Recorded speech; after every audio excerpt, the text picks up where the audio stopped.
I got no real idea. I think there's too many. There's too many people. I don't think, you know, Gabriel was a huge influence on me when I was a kid. So was kind of Yes as a band. I mean, as a person, I've got no real idea. I mean, Gilmour, Roger Waters. I mean, blah blah blah. You know, Peter Hamill as a lyricist was a tremendous influence on me. I mean, I couldn't really nail any one person down on it.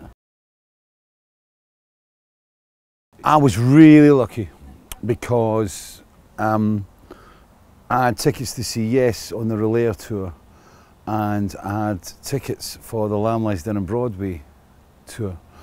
And strangely enough, it was like Steve Hackett injured his hand and the Lamb tour was put back.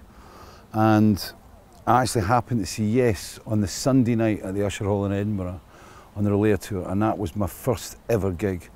And I remember being away up in the Gods and watching this band and hearing this. I'd never heard a wall of sound like that before. I mean, one thing, you know, listening on your Wharfdales in the house, but another thing, listening live.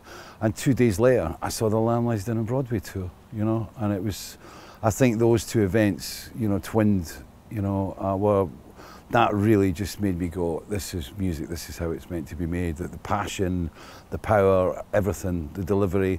You know, and I always remember being right down the front when Peter Gabriel had this black jumpsuit on and they did Musical Box, and he came on with the old man mask, "You're a lady, you got time," right?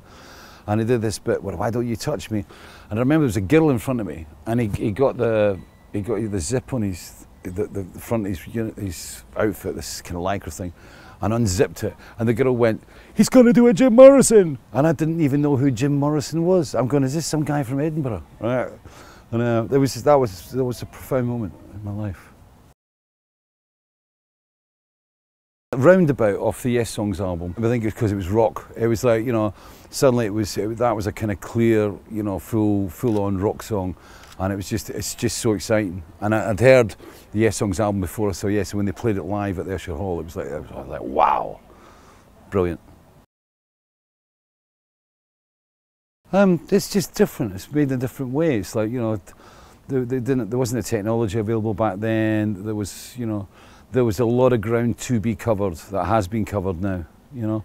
So it was a lot, I think there was a lot more freedom back then with melodies and words and ideas and things that, you know, obviously, you know, you can't go out and copy these days. So, yeah, I think there was a lot more freedom back then.